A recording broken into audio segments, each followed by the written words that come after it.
Note: the following video depicts a specific configuration of the notebook.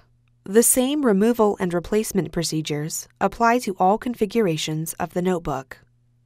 Before you begin, remove the base enclosure, wireless module, and display panel assembly. Removal. Carefully release the top, sides, and bottom edges of the display bezel from the adhesive and retention tabs that secure it to the display enclosure. Remove the display bezel. Replacement.